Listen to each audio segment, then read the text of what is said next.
இப்ப இந்த ட்ரோன் யுத்தத்துல ரேடாருடைய பங்கு இருக்குதா? உண்மைதான். ரேடார் இனி நவீன ரேடார்கள் தான் தேவை. இப்ப ரஷ்யாவாக இருக்கலாம், பிரித்தானியாவாக இருக்கலாம். இப்ப நிறைய டெக்னாலஜி அவர்கள் டெவலப் பண்ணி கொண்டிருக்கிறார்கள் இந்த ரேடார்கள் மூலம் இதனை கண்டறிவதற்கு.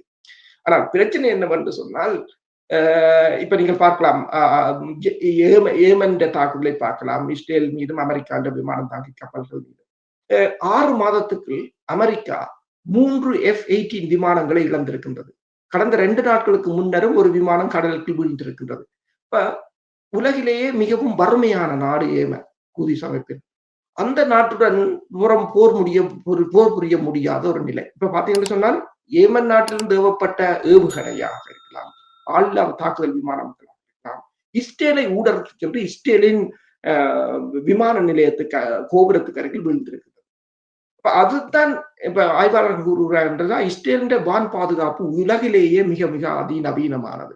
உதாரணமாக டேவிட் சிலின் என்ற ஒரு ஏவுகணை தொகுதி, ஒரு அடுக்கு, அதற்கு பின்னால் அரோ தொகுதி இருக்கின்றது, அதற்கு பின்னால் பேட்ரியாட் பேட்டரிஸ் இருக்கின்றது. பெட்ரியாட்டையும் தாண்டி போனால் டாட் கிட்டத்தட்ட $1 பில்லியன் பெறுமதியான ஏவுகணைகள். ஆனால் இதற்கு எல்லாம் தாண்டி சென்று அது விழுந்திருக்கிறது என்பதுதான் இங்கு ஒரு பிரச்சனை. இப்ப அதாவது உலகிலேயே மிக அதிக தொழில்நுட்பம் வாய்ந்த, இப்ப நீங்க பாத்தீங்கன்னா மாஸ்கோவில 2ஆம் உலக போரின் 80வது ஆண்டு விழா இடம்பெற்றுக் கொண்டிருக்கின்றது. ஆனா மொஸ்கோவின் தலைநகரில் கூட பல கட்டிடங்கள் எரிந்து கொண்டுதான் இருக்கின்றன.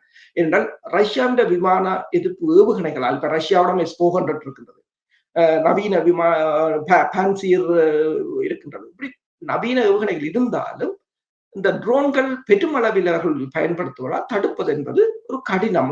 கூடுதலாக இது டிப்ளமேட்டிக்காகத்தான் இதை டீல் பண்ணலாமே தவிர, இந்த ட்ரோன் யுத்தம் தொடருமாக இருந்தால், இன்றைக்கு காஷ்மீர் பகுதியில் மூடப்பட்ட பாடசாலைகள் எல்லாம் நாளைக்கு டெல்லி வரையும் நீடும். அதே போல இங்காலி பக்கம் நீங்க பார்த்து சொன்னா கராச்சி வரையிலும் போகும், இல்ல இஸ்லாமாபாத் வரையிலும் எல்லாம் மூட வேண்டிய ஒரு நிலையாகத்தான் இருக்கு. பாகிஸ்தான்ல பெருமளவான விமான நிலையங்கள் மூடப்பட்டிருக்கு. ஏன்னா வான் போக்குவரத்துக்கு இது பாதுகாப்பற்றதாக இருக்கு.